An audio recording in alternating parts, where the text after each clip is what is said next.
సర్వాధికారి వందనాలు. ప్రభువాను ప్రేమించి మరొక పర్యాయము యెహోవా ఈరే అనే ఛానల్ ద్వారా అయా నీ సన్నిధానికి రావడానికి చూపించిన కృప కొరకే నిన్ను ఘనపరుస్తున్నాను. ఈ సమయంలో అయా మాతో మాట్లాడుట్లో నీ సహాయము దయచేయు, కనికరము చూపించు. ఈ సమయంలో ప్రభా ప్రపంచంలో దేవా మరి ఆయన సముద్ర ప్రాంతంలో ఆయన ఉంటున్న దేవా జాలర్ల రక్షణ కొరకు ప్రార్థిస్తున్నాను. సముద్ర ప్రయాణంలో ప్రయాణం చేస్తున్న ప్రభా ప్రతి ప్రయాణికుల కొరకు నీ పాదాలకు వస్తున్నాను.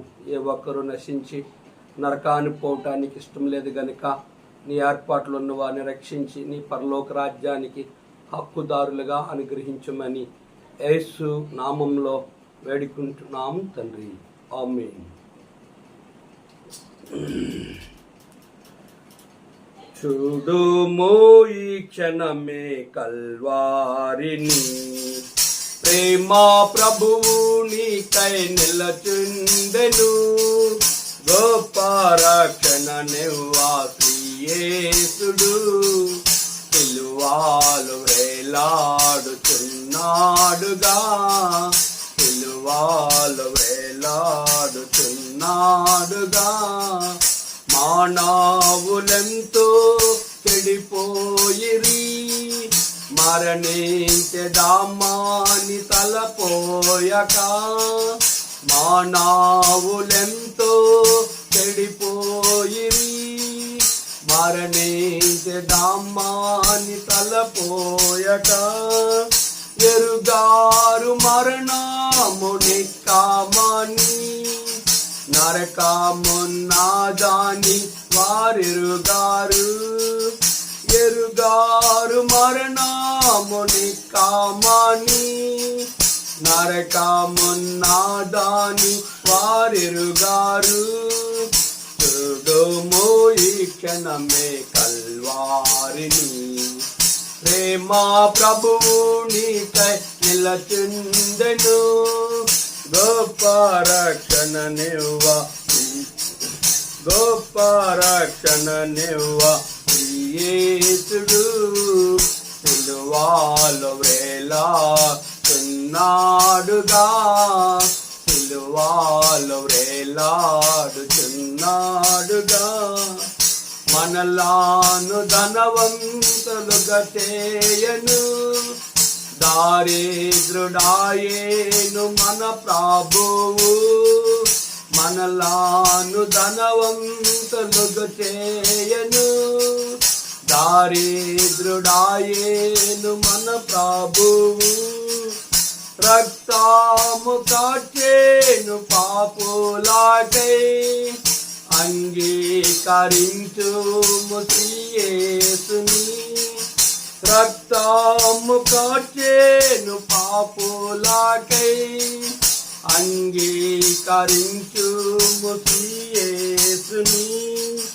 చూడుము ఈ క్షణమే కల్వారిని, ప్రేమా ప్రభువు నీకై నిలచుండెను. గొప్ప రక్షణ నివ్వ యేసుడు సిలువలో వేలాడుచున్నాడుగా, సిలువలో వేలాడుచున్నాడుగా. దేవుని వాక్యాన్ని చదువుకుందాం. హెబ్రీ పత్రిక 13వ అధ్యాయం 10వ వచనం. మనకొక బలిపీఠం ఉన్నది, దాని సంబంధమైన వాటిని తినుటకు గుడారములో 11 వేటి రక్తము పాప పరిహారార్థ బలిగా పరిశుద్ధ స్థలములో ప్రధాన యాజకుల చేత తేబడును. ఆ జంతువుల కళేబరములు శిబిరము వెలుపట దహింపబడును. కావున యేసు కూడా తన స్వరక్తము చేత ప్రజలను పరిశుద్ధపరచుటకై గవిని వెలుపట శ్రమ పొందను. కాబట్టి మనం ఆయన నిందను భరించుచు శిబిరము వెలుపటికి ఆయన యొద్దకు వెళ్ళుదము. బైబిల్ పద పాడదాం. ఆ శ్రేష్ఠాంబు గ్రంథములో చోట చూచిన ఆధరణయున్నది, సుఖ దుఃఖములో వాగ్దానమున్నది. విశ్వాసముంచి ధ్యానించుడి, విశ్వాసముంచి ధ్యానించుడి.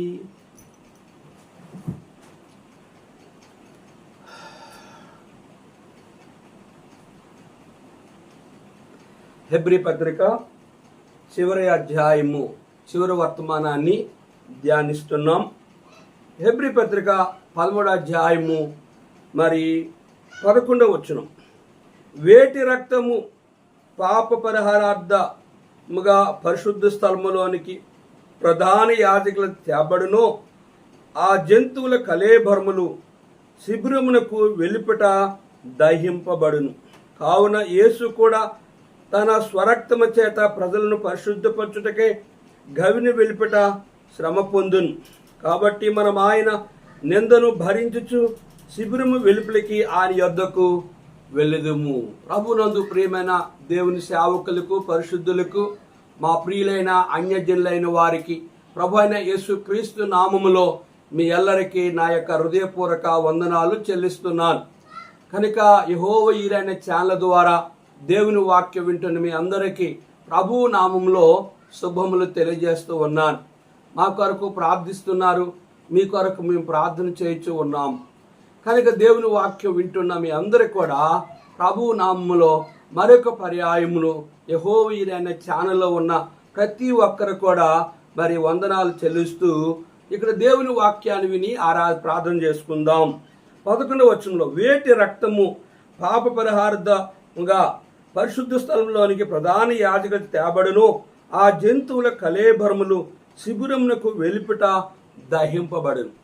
మొదట ప్రధాన యాజకుడు శిబిరము వెలుపట ఆ యొక్క బలి పశువుని కనుక ఆ యొక్క బలి పశువుని వధింపచేసి ఆ యొక్క మాంసమును తీసుకొచ్చి బలిపీఠి మీద దహింపచేసి ప్రతి గుడారంలోనికి వెళ్ళేటప్పుడు గంగాళములో గనుక ప్రతి ద్వారం ముందున్న ఆ గంగాళంలో తన కాలు చేతులు ముఖము కడుక్కొని ఆ రక్తమును ప్రతి గుడారములో ఉన్న పరిశుద్ధ స్థలములో నుంచి అతి పరిశుద్ధములోనికి వెళ్ళి అతి పరిశుద్ధములో ఉన్న ఆ యొక్క మందసము చుట్టూ తిరుగుతూ ఆ దేవుని ప్రజల పాపముల కొరకే క్షమాపణ కొరకు ప్రార్థన చేయొచ్చు. ఆ రక్తాన్ని ఆ యొక్క మందసం మీద ప్రోక్షిస్తూ ఉన్నప్పుడు ఆ మందసం మీద 2 కెరూబులు అంటే 2 దేవదూతలు ముఖాముఖిగా ఎదురెదురుగా చూసుకున్నట్లుగా మనకు అగపడతాయి. ఈ దేవదూతలు ఎవరికి సాదృశ్యం అని మనం గమనించినట్లుగా అయితే మన ప్రభు అయిన యేసుక్రీస్తు వారికే సాదృశ్యముగా కనిపిస్తుంది. కనుక ఆ యొక్క ప్రధాన యాజకుడు తన పరిశుద్ధుడైతే ప్రార్థన చేసి అతి పరిశుద్ధ స్థలంలో నుంచి బయటకు వచ్చేవాడు. దేవుడు చెప్పేవాడు, యెహోవా నేను ప్రజల పాపములు క్షమించాను వెళ్ళు అని చెప్పినప్పుడు అతడు బయటికి వచ్చి దేవుడు మీ పాపములు క్షమించాడు వెళ్ళండి అంటే వారు సంతోషముగానే వారు ఇంటికి వెళ్ళేవారు. మరలా పాపం చేయడం, మరలా బలి అర్పించడం, మరలా పాపం చేయడం, మరలా బలి అర్పించడం, ఇలాగ సంవత్సరానికి ఒక మారు ప్రధాన యాజకుడు కనుక కోళ్ళు, గొర్రెలు, ఎడ్లు, ఆకాశపారు రక్తాన్ని తీసుకెళ్లి ఈ రీతిగా చేసేవాడు. ఆ యొక్క పశువు యొక్క దేహము శిబిరము వెలుపుట కనుక దాన్ని దహింప దాన్ని ఆ రీతిగా దాన్ని శుద్ధీకరిస్తూ ఇక్కడ వచ్చాడు. కనుక వేటి రక్తము పాప పరిహారార్థముగా పరిశుద్ధ స్థలంలోని ప్రధాన యాజకుల తేబడును ఆ జంతువుల కళేబరములు శిబిరమునకు వెలుపుట, శిబిరమునకు అంటే ప్రత్యక్ష ద్వారమునకు వెలుపుట దహింపబడుతూ వచ్చాయి. కనుక ఆ రీతిగా ఇక్కడ 2వ వచనం చూస్తే 12వ వచనంలో కావున యేసు కూడా తన స్వరక్తము చేత ప్రజలను పరిశుద్ధపరచుటకే గవిని వెలుపట శ్రమ పొందును. మన ప్రభు అయిన యేసుక్రీస్తు వారు కూడా కనుక యెరూషలేముకి ఆమడ దూరములో ఉన్న గొల్గోతా కొండ మీద ఆయనతో పాటు 2 నేరస్తులని సిలువేశారు. యేసు ప్రభువారు ఏ పాపము గాని, ఏ నేరము గాని, ఏ అన్యాయము గాని, రోమా ప్రభుత్వాన్ని గాని, యెరూషలేము ప్రభుత్వాన్ని గాని వ్యతిరేకముగా ఆయన ఏ నేరమైన చెల్లదు. కడవరకి క్రైస్తవుల విషయంలో కూడా ఆయన యూదుల విషయంలో కూడా ఏ నేరమైనను ఏ తప్పిదమైనను చేయలేని వాడు. ఆయన మీద అనేకమైన నేరములు ఆ దినాల్లో ఉన్న యూదులు, ప్రధాన యాజకులు కనుక అక్కడున్న శాస్త్రులు కనుక అనేకమైన పరిచయాలు అనేకమైన నేరాలు మోపుతూ యేసు ప్రభువారు తమ పరిచర్యకు తమ సేవకు దేవుని ఆలయాన్ని పాడు చేసి దేవుని ఆలయాన్ని వ్యాపారం చేసిన మందిరమును అందరికీ ఆరాధించడానికి పరిశుద్ధమైన దేవాలయముగా ఉంచినందుకు వారు వారి వ్యాపారాలకి, వారి యొక్క ఆటంకాలు, వారి పాపములకు, వారు చేసే చెడు పనులకు ఆటంకదారులుగా ఉన్నారని, ఇతన్ని పూర్తిగా మనకు దూరంగా చేస్తే గాని మన కార్యకలాపాలు జరగవు అని చెప్పి యేసు యందు వారు లక్ష్యం ఉంచి వారు పగబెట్టుకొని ఆయన్ని చంపడానికి సిద్ధపడ్డారు. ఇదే విషయాన్ని యేసు ప్రభువారు కనుక మత్తయి సువార్తలో కూడా చెప్పారు. కనుక ఆ యొక్క యేసు ప్రభువారు ఏం చెప్పారో కథ మనం చెప్తూ వచ్చాడు. కనుక ఆయన తన శిష్యులని పరిచర్య పంపిస్తే కొంతమందిని ద్రాక్ష తోట వేసి ఆ ద్రాక్ష తోట నుంచి కనుక తన ఫలసాయం తనకు కావాలని ఆ యొక్క కాపలాదారులు పంపిస్తే కొంతమంది కొట్టారు, కొంతమంది తిట్టారు, కొంతమంది గాయం చేశారు, కొంతమందిని అవమానపరిచారు, కొంతమందిని చంపారు. తన ప్రియకుమారుని పంపిస్తే మూడో పర్యాయం గౌరవిస్తారేమో, ఘనపరుస్తారేమని పంపిస్తే అతన్ని చంపివేసి ఆ యొక్క ద్రాక్ష తోట వెలుపులా పారవేసినట్టుగా మనం చూస్తున్నాం. ప్రియ సహోదరి సహోదరుడా, ఈ విషయాన్ని యేసు ప్రభువారు చెప్పినప్పుడు వారు అక్కడ ఉంటున్న ప్రధాన యాజకులు పరిశీలన అనుకున్నారు, ఇతడు మనల గురించే ఈ మాట చెప్తున్నాడు కనుక మనం తను చేయబోయే కార్యాన్ని గురించి ముందుగానే ప్రజలకు చెప్తున్నారని వారు గ్రహించారు. కనుక ప్రియ సహోదరి, దీని అర్థం ఏంటంటే దేవుని వాక్యము యథార్థమైనది, దేవుని వాక్యము గనుక సబ్బు వంటిది, దేవుని వాక్యము సుత్తి ఒక వస్తువును బద్దలు కొట్టి, దేవుని వాక్యము సాకల వాడిని సబ్బు వంటిది. దేవుని వాక్యము ఉన్నది ఉన్నట్టుగా చెబితే ఎటువంటి పాపి అయినా, విశ్వాస అయినా, సేవకుడైనా, సేవకురాలైనా, సేవకుల పిల్లలైనా, పరిశుద్ధుల పిల్లలైనా, అన్యజనులైనా, ప్రభుత్వ అధికారులైనా, రాజు అయినా, కోటేశ్వరుడైనా ఎవరైనా తమ తప్పిదాన్ని ఒప్పుకోవలసిందే. కనుక ఇక్కడ మనం గమనించినట్లయితే మన ప్రభువైన యేసుక్రీస్తు వారు ఆయన శిబిరంలో తన స్వరక్తము చేత ప్రజలను పరిశుద్ధపరచుటకై గవిని వెలిపెట యెరూషలేముకి ఆమట దూరంలో ఉన్న గొల్గోతా కొండ మీద నా పాప పరిహారము కొరకే లోక పాపను మోసుకుని పోవు దేవుని గొర్రెపిల్లగా యేసు ప్రభువారు ఆయన సిలువ అనే మిల్లీలో నా పాప పరిహారం కొరకే ఆయన దహించబడ్డాడు. ఆ రీతి తన రక్తాన్ని ప్రోక్షించారు. ఆ రీతిగా ఆయన కాలికి మేకులు వేసి, ఆయన చేతికి మేకులు వేశారు, ఆయన ప్రక్కలో బల్లి పొడబడ్డది, ఆయనకి 39 కొరడా దెబ్బలు కుట్టారు, ఆయన తలకి మొండకేయటం వేశారు, ఆయన పంచి గాయం నుంచి కడవరికి రక్తము నీరు కూడా కారినట్టుగా లేఖనం మనం చూస్తున్నాం. ఆయన ఎందుకు గవిని వెలిపిట ఆ రీతిగా మన కొరకే సిలువ వేయబడ్డాడు, చంపబడ్డాడు, ఆయన ఎందుకు చనిపోయాడంటే కనుక పాప పరిహారము కొరకే పరిశుద్ధ రక్తము కావాలి. ఆ రక్తము పాత నిబంధన కాలంలో గనుక ఏ కోలు, గొర్రెలు, ఎడ్లు, మేకలు రక్తము ద్వారా పాపక్షమాపణ లేదు. గనుక పరిశుద్ధ రక్తము అంటే స్త్రీ పురుష కలయిక లేకుండా జన్మించే రక్తము ప్రపంచంలో ఏ ఒక్కరిలో కూడా, దైవత్వం కలిగిన వారిలో ఏ ఒక్కరిలో కూడా లేదు. కనుక యేసు ప్రభువారు జన్మం పరిశుద్ధత, జీవిత దినాల్లో పరిశుద్ధత, ఆయన చనిపోయి సమాధి చేయబడి 3వ దినానికే ఆయన సమాధిని ఖాళీ చేసి బయటికి వచ్చాడు. కనుక ఆయన నేను పరిశుద్ధుని కనుక మీరును పరిశుద్ధులయుండుడి అని స్పష్టముగా ఆయన ప్రపంచానికి చాటి చెప్తూ వచ్చాడు. ఏ ఘోర పాపి అయినా ఆయన దగ్గరికి వచ్చి యేసు ప్రభువాని తన నోటితో సూచించి తన నోటితో ప్రార్థిస్తే ఆ వ్యక్తి పాపములు క్షమించబడి మోక్షానికి, పరలోక రాజ్యానికి హక్కుదారుడిగా ఉంటాడు. 13వ వచనం, కాబట్టి మనం ఆయన నిందను భరించుచు శిబిరమునకు వెలిపెట ఆయన యొద్దకు వెళ్ళిదము. కనుక ఆయన మన కొరకు నిందించబడ్డాడు, హేళించబడ్డాడు, అవమానపరచబడ్డాడు, త్రోసివేయబడ్డాడు, కనుక వెలివేయబడ్డాడు, తునీకరించబడ్డాడు. శిలువ మీద దిగు, నమ్ముతామని పరిహాసం చేశారు. ఇరువైపులను దొంగలు కూడా నిన్ను రక్షించుకో, మమ్మల్ని కూడా రక్షించని యేసు ప్రభువారి మీద అనేక నిందలేశారు. ఈ లోకములో నువ్వు నీతిగా, పరిశుద్ధముగా, దేవునికి ఇష్టకరముగా బైబిల్ని అనుసరించి యోగ్యముగా ఒక సేవకుడిగా, నువ్వు సేవకుల పిల్లలు కానీ, పరిశుద్ధులైన భార్య భర్తల వారి పిల్లలే కానీ ఎవరైనా దేవుని వాక్యాన్ని అనుసరించి ఆయనకి ఇష్టకరం బతికితే వాళ్ళ గురించి బైబిల్ ఏముందంటే మత్తయి 11వ అధ్యాయంలో 5:11 నా నిమిత్తం జనులను నిందించి హింసించి మీ మీద అబద్ధముగా చెడ్డ మాటలు పలికినప్పుడు మీరు ధన్యులు, సంతోషించి ఆనందించండి, పరలోకములో మీ ఫలం అధికమవుతుంది. మీకే కాదు, పూర్వముందున్న ప్రవక్తలను కూడా ఇలాగనే హింసించారు, నిందించారు, ఏళన చేశారు, అవమానపరిచారు. లేని పోనివి కూడా ఒక సేవకుని మీద, ఒక పరిశుద్ధుల మీద నిందలేయడానికి, అవమానపరచడానికి, లేనిది ఉన్నట్టుగా ఉన్నది లేనట్టుగా చేయడానికి ఈ లోకము కనుక ఎంతో వారు ముందుకొచ్చి ఆ రీతిగా అన్యాయం చేయడానికి ఈ లోకము అన్యాయంతో కూడిన ప్రజలు ఉన్నారు. అట్టి వారి నుంచి మనం రక్షించబడాలి, పరలోకానికి వెళ్ళాలంటే కనుక నీతి నిమిత్తం హింసించబడే వారు ధన్యులు, పరలోక రాజ్యము వారిది. 14వ వచనంలో నిలవరమైన పట్టణం మనకి ఇక్కడ లేదు గాని ఉండబోచున్న దానికోసము ఎదురు చూస్తున్నాం. విశ్వాసగా దేవుని సేవకులుగా యేసు రక్తములో కడగబడిన వారు ఈ లోకము వారికి నిలవరమైంది కాదు. ఈ లోకములో కలకాలము ఉట్టిగట్టి ఊరేగేవారు కాదు. ఈ లోకములో కలకాలము ధనధాన్యాలు భోగభాగ్యాలు ఈ లోకములో సుఖభోగాలు అనుభవించేవారు దేవుని సేవకులు పరిశుద్ధులకి కాదు. ఈ లోకము ఎవరికి అంటే కనుక దేవునికి పరలోక రాజ్యాన్ని వ్యతిరేకించి లోకములో ఉన్న పాపములన్నీ చేసేవారు ఈ లోకము అమితముగా ఉంటుంది. అది ఎట్లా ఉంటుంది? తేనెలో ఒక ఈగ దూరింది, అది త్రాగుతుంటే చాలా రుచిగా ఉంది. ఆ ఈగ కడుపు నిండింది, కానీ తన రెక్కలాడి బయటికి రావాలని ప్రయత్నం చేస్తుంది.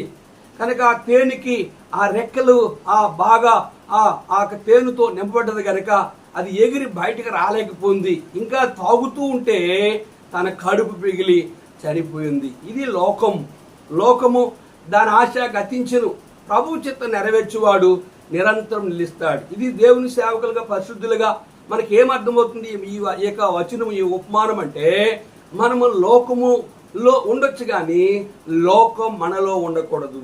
కనుక యేసు ప్రభువు వారు యోహానుతో ప్రకటించాలంటే లోకము కొరకు నేను ప్రార్థించట్లేదు, లోకములో ఉన్నవారి కొరకు నేను ప్రార్థిస్తున్నాను, తన వారి కొరకు ప్రార్థిస్తున్నాను అంటాడు. కనుక ఆ రీతిగా ప్రియ సహోదరి సోదరుడా, ఇక్కడ రాయబడి లేఖనంలో నిలవరమైన పట్టణం మనకి ఇక్కడ లేదు కానీ ఉండబోచున్న దాని కోసం ఉండబోయేది ఏదంటే చేతి పని కాక నిత్యమైన నివాసము పరలోకము ఉంది. ఈ చేత్తో కట్టబడిన ప్రపంచ బిల్డింగ్లన్నీ నాశనం అయిపోతున్నాయి. ఈ చేత్తో చేయబడిన మానవుడు ఆదామని మగోడిని చేత్తో చేశాడు, అవ్వని స్త్రీని ఆ పక్కటెము తీసి ఆ ఎముకని ఆ స్త్రీగా దేవుడు చేశాడు. కనుక చేత్తో చేయబడిన ప్రపంచంలో సమస్త కట్టడాలు, ప్రపంచంలో ఉన్న సర్వ మానవాళ్ళు కనుక నాశనం రోజు లోకములో చనిపోతారు. చేతి పని కాక నిత్యమైన నివాసము పరలోకమందు మనకున్నది అని 2వ కొరింథీ పత్రిక 5వ అధ్యాయం 1వ వచనంలో రాయబడింది. ఇక్కడ కూడా ఏముందంటే ఉండబోచున్న దాని కోసము ఎదురు చూస్తున్నాము. ఉండబోయేది యుగయుగాలు ఉండేది ఏదంటే పరలోక రాజ్యం. యేసు ప్రభు చెప్పారు, పరలోక రాజ్యం నేను సిద్ధపరుస్తాను, వచ్చి మిమ్మల్ని తీసుకుని వెళ్తాను, పరలోక రాజ్యమే లేని అలా మీకు తెలియజేస్తానని చెప్పారు. మీరు బైబిల్ గ్రంథాన్ని పూర్తిగా చదవండి. కనుక బైబిల్ గ్రంథంలో ఏ తప్పు లేదు. అందుకే లోకంలో ఎన్నో గ్రంథాలకు అనేకమైన పేర్లు ఉన్నాయి కానీ బైబిల్కి ఉన్న పేరు ఏంటంటే పరిశుద్ధ గ్రంథం. పాపం ఉంది, నీతి ఉంది. పాపం గురించి, నీతిని గురించి, తీర్పుని గురించి ఒప్పంప చేసేది. బైబిల్కి 3 రంగులు ఉన్నాయి. ఒకటి బైబిల్ మీద ఉన్నది నలుపు అట్ట, ఇది పాపానికి సాదృశ్యం. బైబిల్ చుట్టూ ఏముంటుంది? ఎరుపు ఉంటుంది, ఇది యేసు రక్తం. బైబిల్ లోపల ఎట్లా ఉంటుందంటే తెల్లగా ఉంటుంది. దాని అర్థం ఏంటంటే ఆయన పాపి అయిన మానవుడు కనుక ఆ రక్తంతో కడగబడినవాడు పరిశుద్ధుడు. తెల్లగా లోపల తెల్లగా అంటే పరిశుద్ధుడిగా చేయబడి పరలోక రాజ్యాన్ని హక్కుదారుడు అని దీని యొక్క అర్థం.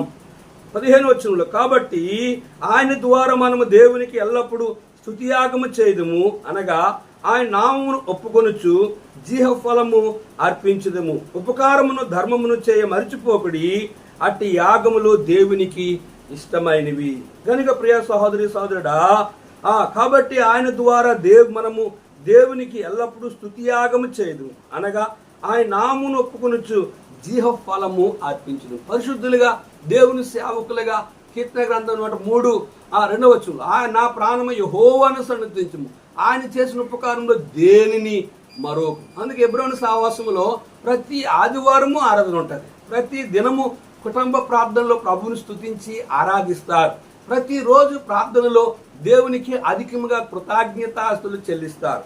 కాబట్టి ఆయన ద్వారా మనము దేవునికి ఎల్లప్పుడూ స్తుతియాగము చేయాలి, అనగా ఆయన నామములు మన పాపములు ఒప్పుకొనుచు జీవఫలము అంటే ఆయనకి కృతజ్ఞత, ఆయనకి జీవఫలము, ఆయన చేసిన మేలులు ఉపకారములు దేన్ని మరొక ఆయనకి థ్యాంక్స్ తెలియజేయాలి. కనుక రాత్రి పండుకొనే ముందు ప్రార్థన చేస్తాం, ప్రభు ఈ రాత్రి నువ్వు వస్తే నన్ను రాజ్యాన్ని సిద్ధపరచు. కనుక తెల్లవారు లేచి ప్రార్థన చేస్తాం, ప్రభా ఈ దినమంతా ఏ పాపంలో పడకుండా నన్ను కాపాడు, ఈ రక్తంతో నన్ను కడుగు అని ప్రతి విశ్వాసి ప్రతి సేవకుడు అనుదినము ఆయన రక్తం కిందకు వచ్చి ఆయనకి జీవఫలం అర్పించి ఈ భూమి మీద ఎట్లా జీవిస్తారంటే, ఉపకారమును ధర్మమును మరిచిపోకుడి, అట్టి యాగములు దేవునికి ఇష్టమైనవి. ఉపకారమును ధర్మమును మరిచిపోకుడి. కానీ ఉపకారం ఇతరులు మేలు చేయడం, ధర్మము ఇతరులు వారు కలిగింది ఇతరులకు సహాయము చేయడం, ఉపకారమును ధర్మము మరిచిపోకుడి, అట్టి యాగములు దేవునికి ఇష్టమైనవి. కారణం ఏంటంటే ఆయన నామములో నేను ఆకలిగా ఉన్నాను, నాకు ఆహారం, నేను దప్పగొన్నాను, దాహం తీసు, నేను రోగ్గా ఉన్నాను, నాకు సహాయం చేశారు, నేను చెరసాలు ఉన్నాను, నన్ను ఆదరించారు అంటే ఎప్పుడు ప్రభు ఇలా ఉన్నావంటే మిక్కిలి బీదలైన వారికి మీరు ఉపకారము చేయాలి, మిక్కిలి బీదలైన వారికి మీరు ధర్మము చేయాలి. బీదలకు అప్పించేవాడు యెహోవాకు అప్పించినట్లుగా అని బైబిల్ గ్రంథంలో రాయబడ్డారు. ఉపకారమును ధర్మమును దేవుని పిల్లగా మనం ఇతరులకు ఉపకారము ధర్మము చేయాలి. అట్టి యాగములు ఎవరికి ఇష్టమైనవి అంటే దేవునికి ఇష్టమైనవి. కనుక మనం ఎవరికి చేస్తాం ఉపకారం, మనం ఎవరికి ధర్మం సహాయం చేస్తామంటే తిరిగి వాళ్ళ ద్వారా ప్రతోపకారం చేసే వారికి మనం చేస్తాం. వాళ్ళ ద్వారా మేలు పొందడానికి ఇస్తాం, వాళ్ళ ద్వారా ఏదైనా ఘనత పొందడానికి ఇస్తాం. అది కాదు బైబిల్ చెప్తుంది.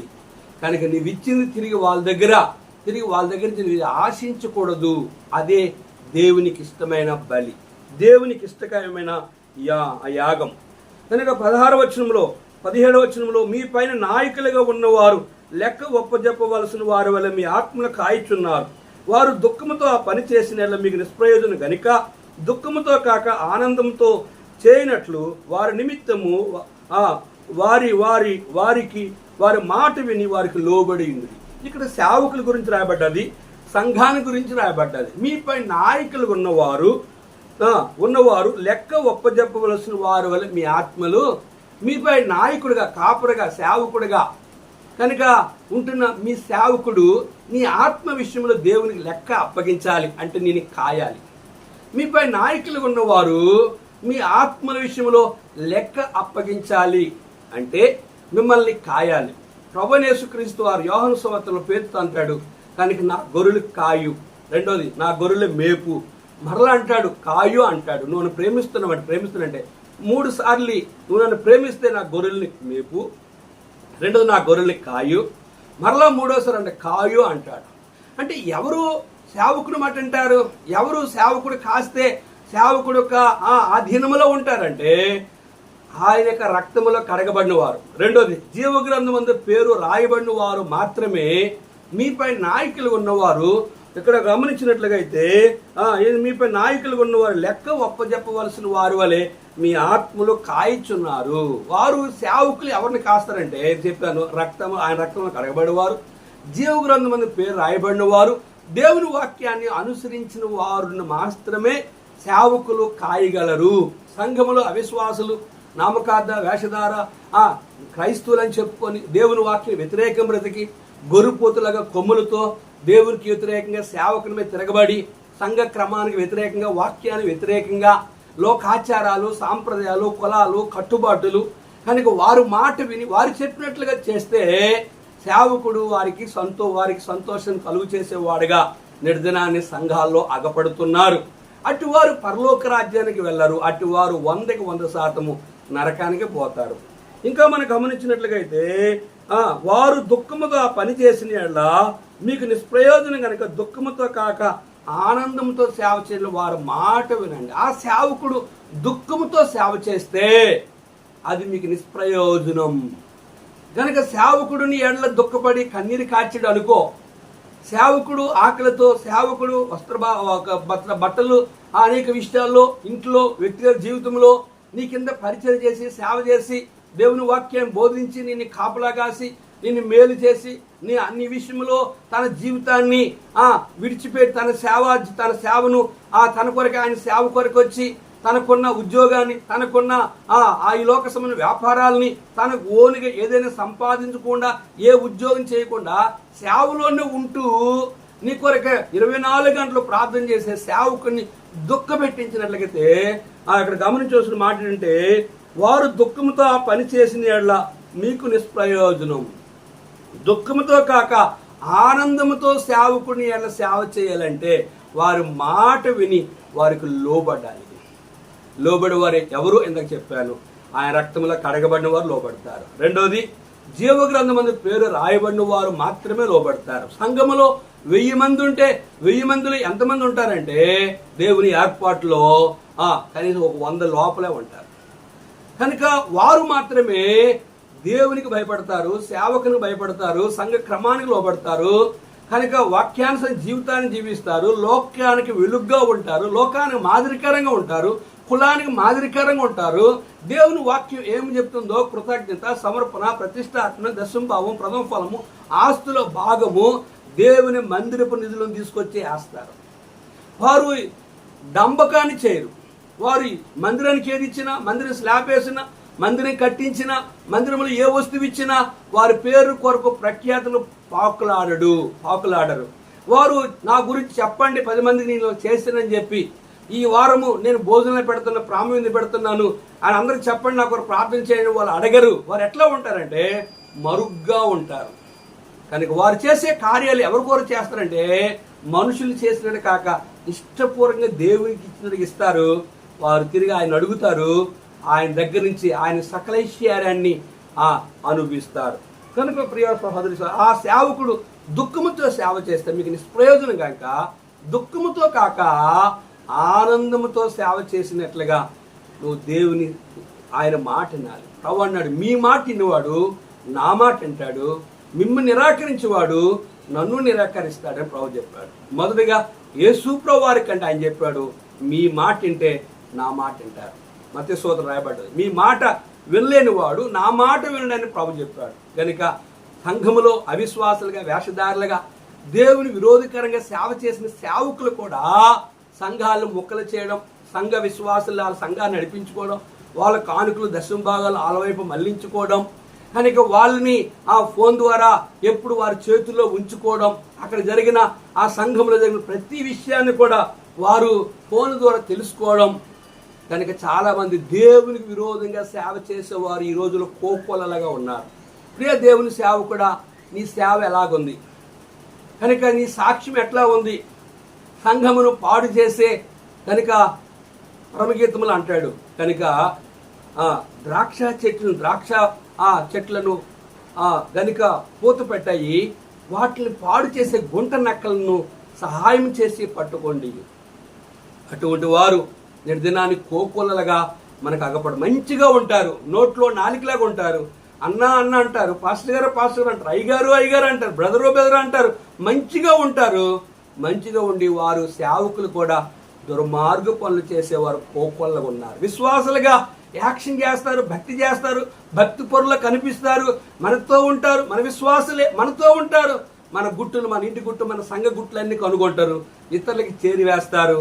వారు ఎప్పుడు అవకాశం దొరుకుతుందా అని చెప్పి వారి కలబడదము, నిలబడదము, వాళ్ళు ఎదిరిద్దము, వాళ్ళ మీద ఎప్పుడు దౌర్జన్యం చేద్దామా, వాళ్ళ లోపాలు ఎప్పుడు కనుగొందామని 24 గంటలు కనిపెట్టేవారు నిర్దినాన్ని సంఘములో లేకపోలేదు.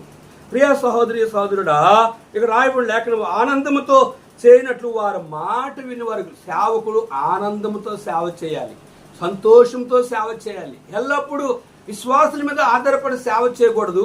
ఏ సంస్థ మీదో, డినామినేషన్ మీదో, ఏ యొక్క జీతం మీదో, ఏ ఒక్క సంఘంలో ధనవంతుల మీద సేవకుడు సేవ చేయకూడదు. కేవలంగా ప్రభువు పిలిచే సేవకుడు ప్రభు మీద ఆధారపడి సేవ చేస్తే సంఘము ద్వారా కష్టాలు వచ్చిన, విశ్వాసాల కష్టాలు వచ్చిన, సేవకుల ద్వారా సమస్యలు వచ్చిన, సంఘములో ఎన్ని పరిస్థితులు వచ్చినా యేసు ప్రభువుని విడిచి వెళ్ళిపోయారు శిష్యులందరూ కూడా.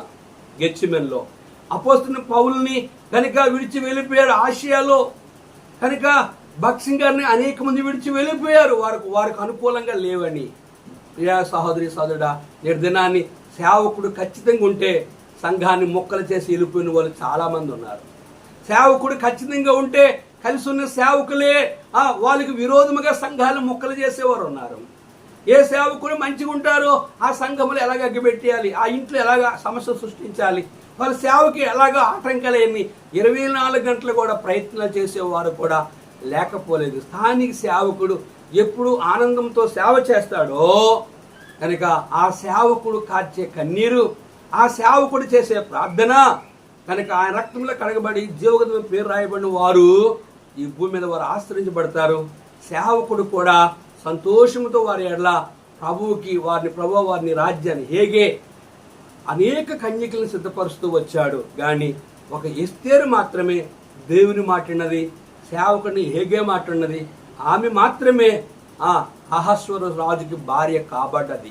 రే విశ్వాసులారా, నువ్వు ఆ రీతిగా బ్రతికితేనే, ఎస్తేరులాగా జీవిస్తేనే, ఎస్తేరు సేవకుని మాట హేగే మాట అన్నది, ఆ రీతి నువ్వు సేవకుని మాట విని, బైబిల్ మాట విని, యేసు ప్రభు మాట విని నువ్వు నిజమైన విశ్వాసగా బ్రతికితే నీ ద్వారా ఎవరికి హాని జరగదు, సంఘానికి నష్టం జరగదు. సేవకుడు ఎప్పుడు నీ ఎడల ఆనందముగా ఉంటాడు, నీ గురించి మంచి సాక్ష్యం ఇవ్వగలుగుతాడు. తర్వాత వచ్చిన చూద్దాం. మా నిమిత్తము ప్రార్థన చేయడి, మేమన్ని విషయంలోనూ యోగ్యముగాను ప్రవర్తింపగోరచ్చు, మంచి మనస్సాక్షి కలిగి ఉన్నామని నమ్ముకొనుచున్నాం. ఇక్కడ భక్తులు చెప్తున్నారు, మా నిమిత్తం ప్రార్థన చేయడం. కొంతమంది చెప్తున్నారు, మేము అన్ని విషయంలోనూ యోగ్యముగా ప్రవర్తింపగోరచ్చు, మంచి మనస్సాక్షి కలిగి నమ్ముకొనుచున్నాం. యోగ్యముగా నడుచుకోవాలి విశ్వాసులు, సేవకులు. మంచి మనస్సాక్షి కలిగి విశ్వాసులు, సేవకులు నడుచుకోవాలి. మరియు నేను మరి త్వరగా మీ యొద్దకు మరలా వచ్చినట్లు ఇలాగూ చేయవలని మరి ఎక్కువగా మిమ్మల్ని బతిమాలుకొనుచున్నాను. కనుక సేవకుడు నిన్ను ప్రేమించాలి, నీ ఇంటికి రావాలి, నీకున్న సమస్యలన్నింటిలో సేవకుడు నీకు సహకారంగా ఉండాలి, మేలు చేసేవాడు ఉండాలంటే నువ్వు యోగ్యముగా ఉండాలి. రెండోది మంచి మనస్సాక్షి కలిగి ఉండాలి. మూడోది నువ్వు దేవుని, సేవకుని, సంఘ క్రమానికి నమ్మగలిగిన వాడుగా ఉండాలి. అట్టి వారుతో ఎక్కువ సహవాసం చేయాలి. అపోస్తుల బోధ యందును, సహవాసం యందును, రొట్టె విడిచినందును ఎడతెక్క ప్రార్థన చేయండి. అట్టి వారు ఎప్పుడు సహవాసంగా కలిసిమెలిసి ఉండడానికి ఆత్మీయులుగా ఎప్పుడు వారు ఇలాగ ఉంటారు. చాలా మంది ఇలా ఉన్నట్టుగా ఉంటారు, కానీ ఎప్పుడు ఈ రీతిగానే వాళ్ళు ఉంటారు.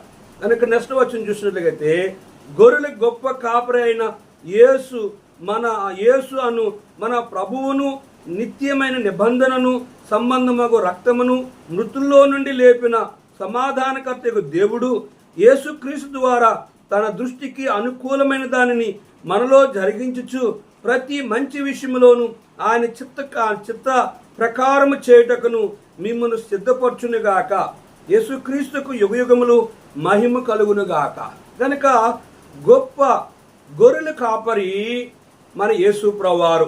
ఆ గొప్ప గొర్రెల కాపరి అని యేసు ప్రభు యొక్క రక్తములో మనము కడగబడినప్పుడు, ఆయన మృతుల్లో నుండి లేచిన తర్వాత ఆ రక్తములో కడగబడిన వారు ఏది ఉంటారు? సమాధానకర్తగా యేసు ప్రభు వారికి ఉంటాడు.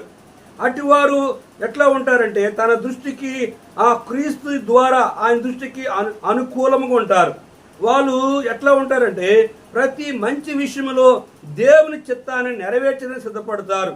వారు ఎప్పుడు కూడా దేవుని ఘనపరచడానికి, ఆయన మహింపరచడానికి వారు ఎల్లప్పుడూ సిద్ధముగా ఉంటారు. ఎవరంటే పరిశుద్ధులు, జీవగ్రంథమందు పేరు రాయబడిన వారు.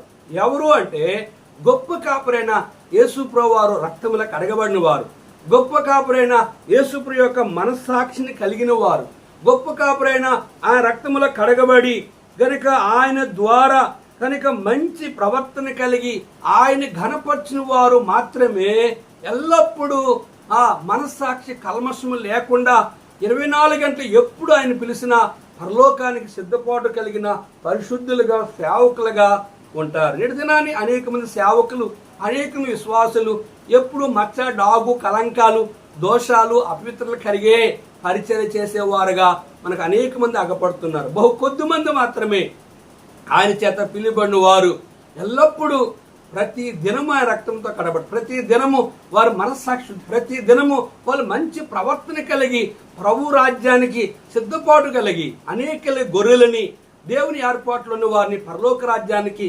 సిద్ధపరిచేవారుగా నేటి దినాన్ని కొద్దిమంది సేవకులు ప్రపంచంలో ఉన్నారు. ఆ కొద్ది మందిలో నీవు నేను ఉండగలిగినప్పుడే ప్రభు మనల్ని కూడా అంగీకరించేవాడుగా ఉంటాడు. సహోదరులారా, మీకు సంక్షేపముగా వ్రాసి ఉన్నాను గనుక ఈ హెచ్చరిక మాటను సహించుడని మిమ్మల్ని వేడుకొనుచున్నాను. మన సహోదరుడైన తిమోతికి విడుదల కలిగిందని తెలుసుకొనడి. అతడు శీఘ్రముగా వచ్చిన ఎడల అతనితో కూడా వచ్చి మిమ్మును చూచిదము. ఇక్కడ కొంతమంది సహోదరులు ఏమి ఎట్లా ఉన్నారంటే గనుక వారు సహోదరులుగా ఉన్నారు, మీకు సంక్షేమంగా వ్రాసి ఉన్నాను గనుక ఈ హెచ్చరికను సహించుడని మిమ్మల్ని వేడుకొనుచున్నాను. హెచ్చరికను సహించాలి, ఉపదేశించాలి, బోధించాలి, ఖండించాలి, గద్దించాలి. కనుక ఆయనతో సహించినట్లయితే ఆయనతో ఏలిన వారమంటాం. కనుక సహనం అనేది యేసుప్రభువారు సిలువలో నీకు నాకు అగపరిచాడు. కనుక ఆయన సహనాన్ని కలిగి మనం ముందు కొనసాగాలి. తిమోతికి విడుదల కలిగింది. అక్కడి తిమోతి ఇంకో ప్రాంతానికి వెళ్తున్నాడు. వాళ్ళతో పాటు తిమోతితో పాటు మేము కూడా వస్తున్నామని కొంతమంది సహోదరులు ఈ రీతిగా చెప్పగలుగుతూ ఉన్నారు. దాని అర్థం ఏంటంటే ఎవరైనా నీ దగ్గరికి సహోదరులుగా విశ్వాసులుగా వచ్చినప్పుడు వారితో నీవు వాళ్ళు కలిసి ఏక మనసు కలిగి ఉండాలి. కొంతమంది సహవాసంగా కలిసి ఉంటారు, కలిసి ఉన్నట్టుగా ఉంటారు.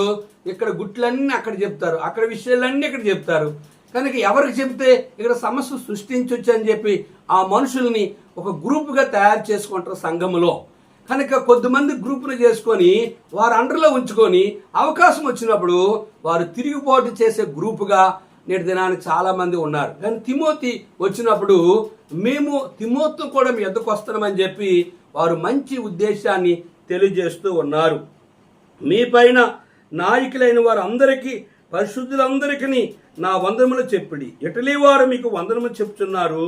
కృప మీకు అందరికీ తోడై ఉండనుగాక. ఇక్కడ రాయబడి మీ పైన నాయకులైన వారు అందరికీ పరిశుద్ధులందరికీ వందనములు తెలియచేయడి.